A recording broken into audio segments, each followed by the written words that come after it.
साथ ही फैंटेसियों की बाढ़ एक बार फिर से दिखाई देती है। काव्य नायक को सांवली हवाओं में काल टहलता नजर आता है। संवलाए सुनसान चेहरों के बीचों बीच नीरस घंटाघर, शर्म से जलते बल्बों के मध्य बेचैन ख्यालों के पंखों के कीड़े, गश्त में घूमती कोई दुष्ट इच्छा, संगीन नोकों पर टिका सांवला बंदूकों का जत्था एक के बाद एक नजर आ रहा है। और ये सारा दृश्य शासन की दमनकारी नीतियों से उपजी विषम परिस्थितियों के मध्य उपजी काव्य नायक की बीचे। वो गलियों में रुधे उच्छ्वासों को, घर में पसरे हुए भय को भीतर तक महसूसता है और अचानक ऐन्द्रजालिक आकर्षण में निबद्ध सा तिलक की पाषाण मूर्ति तक पहुंचता है। ये पाषाण प्रतिमा क्रोधित, विक्षुब्ध और बहुत ही चिंता से घिरी हुई दिखाई देती है। कवि के शब्दों में मूर्ति के तन से झरते हैं अंगार, मुस्कान पत्थरी होठों पर कांपी, आंखों में बिजली के फूल सुलगते, भव्य ललाट की नासिका में से बहरा खून न जाने कब से, मानव की अतिशय चिंता के कारण मस्तक कोशी फूट पड़े सहसा। अगली पंक्तियों में हमें काव्य नायक को गुरुतर दायित्व उठाते हुए या संकल्प से दिखाई देता है। पाषाण मूर्ति से लिपटा हुआ एक दुखित स्वर सुनाई पड़ता है। हाय हाय पितः पितः, चिंता में न इतने उलझो, हम अभी जिंदा हैं, जिंदा, चिंता क्या है। वास्तव में तिलक यहाँ पर एक प्रतीकात्मक रूप में आए हैं।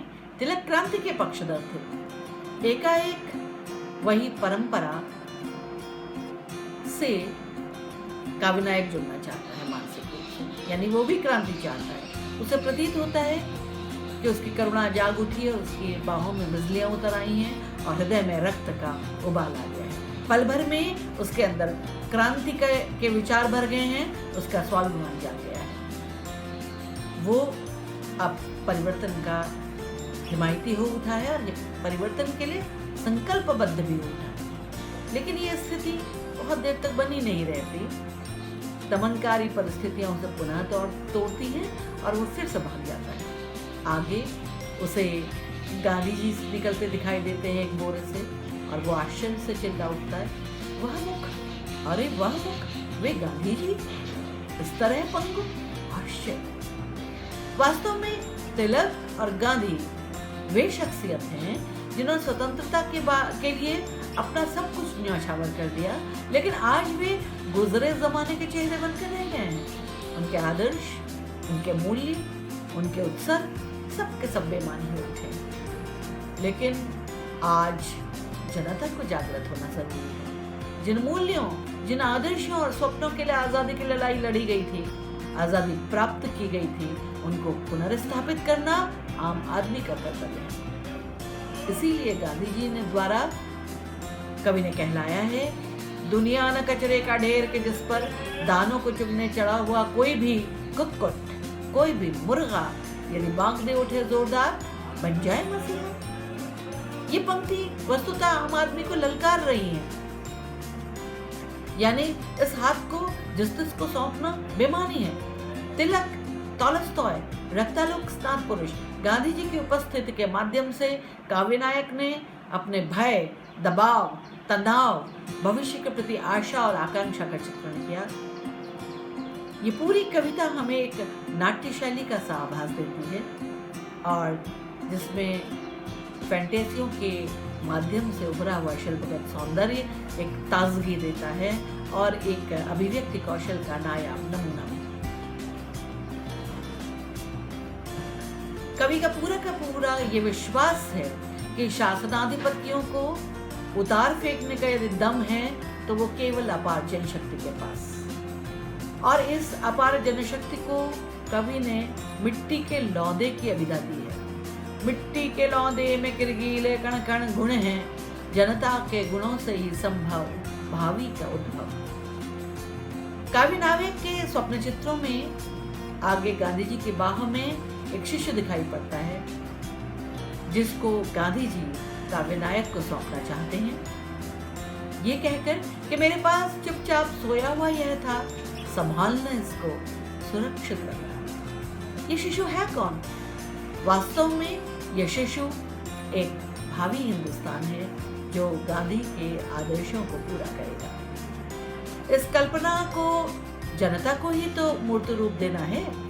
काव्य नायक एक जनता के रूप में इस गंभीर दायित्व को सहर्ष स्वीकार लेता है। वो अनुभव करता है कि शिशु रूपी हिंदुस्तान क्रोधित है, दुखी है, विक्षुब्ध है। क्यों? और वो उसे मनाने की चेष्टा करता है। मैं पुचकारता हूँ बहुत दिन राता, समझाने के लिए तब गाता हूँ गाने, अधभूली लोरी ही होठों से फूटती, मैं चुप करने की जितनी भी करता हूँ कोशिश, और चीखता है क्रोध से लगातार, गरम गरम अश्रु टपकते हैं मुझ पर। ये सच है कि नेताओं ने जो आत्मोत्सर्ग किया, अपने देश को आजादी दिलाई, हिंदुस्तानी जनता ने उस आजादी के सच्चे अर्थों को ही खो दिया। सभी सुखद आकांक्षाएं और इच्छाओं पर पानी फिर गया। इस देश ने अपनी जनता से जिस व्यवहार की अपेक्षा की थी वो कभी भी पूरी नहीं। काव्य नायक फिर आगे महसूस करता है कि उसके कंधों पर शिशु की जगह सूरजमुखी के फूल के गुच्छे आ गए। यहाँ पर फिर प्रतीक बदलता है। सूरजमुखी के गुच्छे आत्मचेतना के विकास के प्रतीक बन जाते हैं। यानी काव्य नायक सहसा नूतन संकल्प और दृढ़ता से भर उठता है। कुछ ही देर में वो फूल बंदूक में बदल जाती है और ये बंदूक वास्तव में चिंतन से हटकर क्रांति के प्रतीक के रूप में सामने आई है। काव्य नायक ये बात समझ जाता है कि केवल और केवल क्रांति से ही अब देश का परिदृश्य बदलेगा। काव्य नायक फिर आगे चलता है। फैंटेसियों का सिलसिला प्रारंभ है। एक के बाद एक दृश्य चित्र बदल रहे हैं और कवि को एक कलाकार की लाश आगे मिलती है। इस एकांत प्रिय, मानवीय मूल्यों के प्रति आकृष्ट और विश्व को बेहतर बनाने के स्वप्न सजोने वाले कलाकार को गोली मारी गई। ये घटना क्या दिखाती है? ये घटना वास्तव में सत्ता के दमनकारी रूप को प्रदर्शित करती है। कलाकार की हत्या से काव्य नायक दुखी है। कह उठता है वह कि मुक्ति का इच्छुक तृषार्थ अंतर, मुक्ति के यत्नों के साथ निरंतर, सबका था प्यारा अपने में विद्यमान, उनका यो वध हुआ, मर गया एक युग, मर गया एक जीवनाधर्ष। अब तक काव्य नायक केवल अपने सीमित संकुचित दायरे में ही आबद्ध था। बाहरी दुनिया से उसको कोई मतलब नहीं था। लेकिन जब अब उसका व्यक्तित्वांतरण हो गया है, इसलिए वो कलाकार की हत्या से आहत है, क्षुब्ध है, तनावग्रस्त है। और इसीलिए तो वो अपने जैसी सोच रखने वाले नए नए सहचरों की तलाश करता हुआ कविता में नजर आता है। इन सब के मध्य सत्ता द्वारा वो बीच बीच में स्वयं को घिरता हुआ भी महसूस करता है। लेकिन स्वप्न चित्र पड़ते ही हैं। उसके क्रांतिकारी रूप से सशंकित सत्ता पक्ष उस पर क्रूर अत्याचार करती है, उसके विस्फोटक इरादों को भांपने की चेष्टा करती है, संगठनात्मक गतिविधियों के सूत्रों को ढूंढने का प्रयत्न हमें मिलता है। पर उसके विचार एक इतने भयानक अत्याचार के बाद भी बदलते नहीं और वो अपने विचारों को अपने जैसी सोच रखने वाले लोगों तक संप्रेषित करता जाता है। गिरता हूँ चुपचाप पत्र के रूप में किसी एक जेब में, वह जेब किसी एक फटे हुए मन। कविता तक यहाँ तक आते आते कविता में काव्य नायक संगठन की शक्ति से पूरी तरह परिचित है। वो जान चुका है कि इस क्रांति युद्ध में वो अकेला नहीं है, उसके जैसे कई लोग देश में सब जगह हैं। कविता में 7वां खंड प्रारंभ होता है और काव्य नायक पूर्ण क्रांति के लिए संकल्पबद्ध है। अपने संगठन को मजबूत करने की दिशा में प्रयत्नरत है और लेकिन उसे अपने मौजूदा प्रयत्न नाकाफी लगते हैं। वो द्रुतगामी कारगर योजना की तलाश में है। तो उसकी बेचैनी फूटती इन पंक्तियों में, मुझको तो बेचैन बिजली की नीली, ज्वलंत बाहों में बाहों को उलझा, करनी है उतनी ही प्रदीप्त लीला। यहाँ कवि हमें खूनी क्रांति का आग्रही प्रतीत होता है। वो सारे खतरे उठाकर सारी बाधाओं को पार करना चाहता है। वह सत्ता पक्ष के सभी गढ़ों, सभी मठों को ध्वस्त करना चाहता है। संगठनात्मक सक्रियता का पूर्ण संकेत हमें इन कविता में मिलता है। एक रेला और पीछे से चला और अब मेरे साथ है, मेरे ही विक्षोभ मणियों को लिए वे, मेरे ही विवेक रत्नों को लेकर बढ़ रहे लोग अंधेरे में सोत्साह। वो जानता है कि जो उसने सदेच्छा का बीज बोया था उसे अंकुरित करने वाले हजारों हजार हाथ हैं। वो जान लेता है कि भी सत्कार्य और सदेच्छाओं की प्रतिपूर्ति अकेले कभी नहीं हो सकती। इसके लिए जन संगठन की जरूरत है और संगठन के माध्यम से वो देश के कोने कोने में सर्वत्र अपनी सचेतन उपस्थिति का अनुभव भी करने लगा है। ये अनुभूति उसके विश्वास को दृढ़ करती है कि पूंजी से जुड़ा हुआ हृदय बदल नहीं सकता, स्वातंत्र्य व्यक्तिवादी छल नहीं सकता मुक्ति के मन को, जन को। यानी पूंजीवादी कभी भी शोषितों के पक्षधर नहीं रहेंगे, ये बात उन्हें पता है। इसे मनुहार करने से कभी भी कुछ हासिल नहीं होगा। इसके लिए विद्रोह के, आक्रोश के तेवर अपनी समूची शक्ति से दिखाने ही होंगे।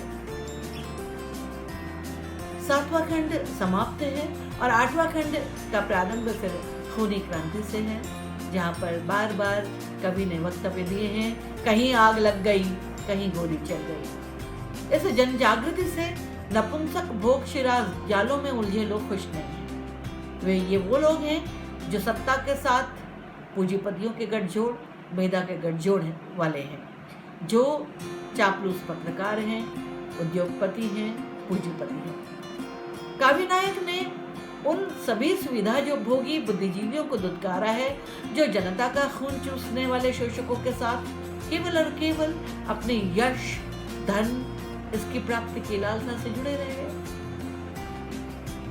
कवियों ने धिक्कारता है, सब चुप, साहित्यिक चुप और कविजन निर्वाक, चिंतक, शिल्पकार, नर्तक चुप हैं, रक्तपाई वर्ग से नाबिनाल बद्ध ये सब लोग। इन्हें उन्होंने रक्तपाई वर्ग से नाबिनाल बद्ध माना। ये क्यों उनसे चिपके हुए हैं? केवल अपने क्षुद्र स्वार्थों की प्रतिपूर्ति के लिए। काव्य नायक उन संपादकों, उन पत्रकारों को भी नहीं छोड़ता जो बिके हुए हैं और मनगढ़ंत खबरें परोसते हैं, जनक्रांति के सारे मंसूबों पर पानी फेर देते हैं। आक्रोशित जनता की मनस्थिति, बदलती परिस्थितियों को आगे की कविता में कवि अनेक स्वप्न चित्रों के माध्यम से, अनेक प्रतीकों के माध्यम से लिपिबद्ध करता है। भक्ति की अग्नि का उद्रेक भड़कने लग गया धूल के कण में और अनहदनाद का कंपन खत्म। यह अनहदनाद का कंपन क्या है? ये जनता की जागृति है, जो दादा का सोटा, कक्का की लाठी, बच्चे की स्लेट पट्टी, सब के सब जनक्रांति की भागीदारी के रूप में सामने आए। मिट्टी का लौदा, धूल के कण कण, ये सब क्या है? ये सामान्य शोषित जनता के प्रतीक हैं जो अब विद्रोह की भाषा बोलने लगे हैं। काव्य नायक को उनकी अपरिमित शक्ति के प्रति कुछ भी संदेह नहीं है। वो तो पुकार उठता है, ये परमास्त्र हैं, प्रक्षेपास्त्र हैं, यम हैं। शून्याकाश में से होते हुए वे अरि पर ही टूट पड़े अनिवार। ये कथा नहीं है, ये सब सच है भाई। काव्य नायक अब बदलती स्थितियों को बखूबी पहचान रहा है, क्योंकि वो जनता की संकल्प शक्ति को जान रहा है। वो व्यक्तित्व को रूपांतरित होते हुए देख रहा है और बोल उठता है, मेरे युवकों में होता जाता व्यक्तित्वांतर, विभिन्न क्षेत्रों में कई तरह से करते हैं संघर्ष। अगले क्षण फिर दृश्य परिवर्तित होता है। काव्य नायक एक क्षण के लिए अपने को एकाकी महसूस करता है, लेकिन भविष्य के गर्भ में उसे सुनहरी तस्वीर साफ नजर आती है और यह इस अनपेक्षित क्षण को अपनी प्रेमिका मानता है। कथन का आशय ये है कि जिस क्षण उसका हृदय परिवर्तन हुआ वो उसके लिए सर्वाधिक प्रिय क्षण था। कमरे में सुबह की धूप का आना भविष्य की अतीव संभावनाओं को बखान करता है। उसे वातावरण में एक अद्भुत हलचल दिखाई देती है और एक चुंबकीय आकर्षण का अनुभव होता है। कमरे से निकलकर वो गैलरी में खड़ा होता है। एकाएक उसे वही रहस्यमय व्यक्ति, वही रक्तालोक स्नात पुरुष भीड़ के मध्य नजर आता है जिससे उसका परिचय गुफा के बीच में हुआ था। वो व्यक्ति भीड़ में फिर खोता हुआ नजर आता है। काव्य नायक उसे अपनी खोई हुई परम अभिव्यक्ति मानता है, अपना गुरु स्वीकार करता है। अनोखी निज समृद्धि का वह परम उत्कर्ष, परम अभिव्यक्ति, मैं उसका शिष्य हूँ, वह मेरी गुरु है। वो ये भी देखता है कि वो जगत की गलियों में फटेहाल घूम रहा है। इसका तात्पर्य है कि काव्य नायक को क्रांति लाने के लिए जन सामान्य में मिलना होगा, उस भीड़ में गुम होना होगा। यही नहीं, उसे अपने समूचे व्यक्तिगत सुखों की तिलांजलि भी देनी होगी। केवल आत्मलीनता में, केवल चिंतन में कहीं भी कोई बदलाव नहीं हो सकेगा। साथ ही ये भी निश्चित है कि सत्य के लिए सत्ता से संघर्ष उसे अनेक सुविधाओं से वंचित भी रखेगी। इसके लिए उसे तैयार होना है। रहस्यमय व्यक्ति का हठीहार घूमना यथार्थ की ओर संकेत करता है। काव्य नायक इससे प्रेरित होकर प्रत्येक गली, प्रत्येक सड़क उस खोए हुए चेहरे को ढूंढना चाहता है जो उसके क्रांति संघर्ष में सहयात्री बन सके। उसकी इसी तलाश के साथ कविता का अंत हो जाता है। खोजता हूँ पठार, पहाड़, समुंदर, जहाँ मिल सके मुझे मेरी वह खोई हुई परम अभिव्यक्ति, अनिवार्य आत्मसंभव। निष्कर्षतः समूची कविता अनूठी फैंटेसियों के माध्यम से काव्य नायक के रूप में देश के प्रति जागरूक व्यक्ति के अंतर्द्वंद्व को, उसके व्यक्तित्वांतरण को, उसकी क्रांति की चेतना को, उसकी आमजन से सायुज्यता को प्रकट करती है। समूची कविता आजादी के 2 दशकों के मध्य उपजी तत्कालीन सामाजिक राजनैतिक दुर्दशा, सत्ताधीशों का स्वार्थी व अत्याचारी स्वरूप और जनाक्रोश का कच्चा चिट्ठा खोलती हुई नजर आती है। कविता की बनावट और बनावट अपने में अनूठी है। हिंदी साहित्य में इस अनूठी शैली से ही कवि ने अपनी अलग पहचान बनाई है और अपनी कविता में फैंटेसियों की वो बाढ़ से लाते हुए प्रतीत होते हैं। कविता में 8 खंडों में अनविधि बनी हुई है। वह फैंटेसियों से वक्तव्य और वक्तव्य से सीधे फैंटेसी पर उतरती है और कथ्य को स्पष्टाकार देती है।